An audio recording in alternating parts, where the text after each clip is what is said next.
ସେଇଥିପାଇଁ ମୁଁ ହଳ କରିଦେଲି ଏପଟରେ ମୁଁ କରିଦେଲି।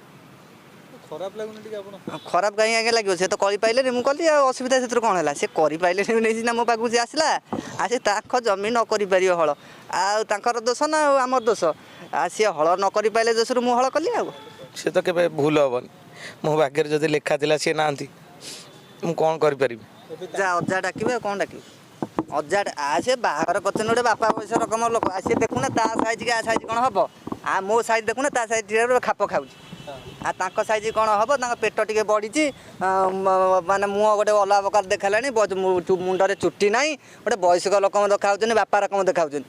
ହଁ ଆମେ ବା 2 ଜଣ ଗହିତା ମାପି ଠିଆ ହେମୁ ଲୋକ ଓଡ଼ିଶାବାସୀ କ'ଣ କହିଲେ ଯାହା ହଉ ଇଏ 2 ଜଣ ପୁରା ଏକଦମ ଫିଟ୍ ହଁ ତା ସାଇଜ୍ କି ଆ ସାଇଜ୍ ପୁରା 1 ନମ୍ବର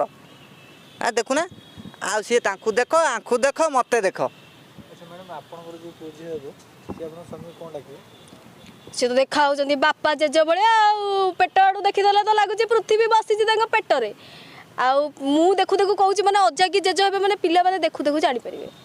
ଯାହା ଡାକିବେ ଡାକିବେ ଆଉ ମୁଁ ଆଗୁଆ କହିଦେଉଛି ଯେ ଜେଜ କି ଅଜା କି କ'ଣ ଡାକିବେ ପିଲାମାନଙ୍କର ଯାହା ଇଚ୍ଛା ହେବ ସେ ଡାକିବେ ଯେହେତୁ ମା ବହୁତ ଫ୍ୟାସନ୍ ଟ୍ରେଣ୍ଡିଂ ଲୋକ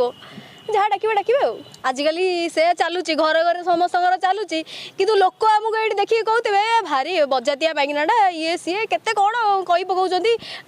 କିନ୍ତୁ ତାଙ୍କ ଘରେ ଫୁଲ କିଳା ଥିବ ଅଳିଆ ଥିବ କିନ୍ତୁ ଯିଏ ଦେଖୁଛି ମାନେ ଯେଉଁଟା ମାନେ ସୋସିଆଲ ମାନେ ଲୋକଙ୍କ ପାଖରେ ଯେଉଁଟା ପହଞ୍ଚୁଛି ସେମାନେ ସେଇଟାକୁ ଦେଖିକି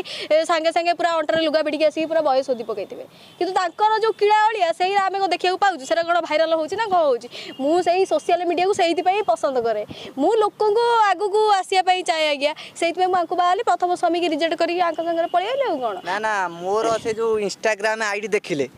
ଯେତେବେଳେ ଦେଖିଲେ ମୋ ଯେଉଁ ନାଚ ମୋ ଯେଉଁ ଆକ୍ଟିଂ ଅଭିନୟ ମୋର ଚ୍ୟାନେଲ ଅଛି ଦେଖିକି ସିଏ ପୁରା ଫିଦା ଫିଦା ହେଇକି ମୋତେ ତୁରନ୍ତ ବା ସାଙ୍ଗେ ସାଙ୍ଗେ ମେସେଜ୍ କରିଥିଲେ ନା ଫିଦା ହେଇଗଲେ ତାଙ୍କର ପ୍ରକୃତରେ ସୋସିଆଲ ମିଡ଼ିଆକୁ ଆସିବାକୁ ଭାରି ଇଚ୍ଛା।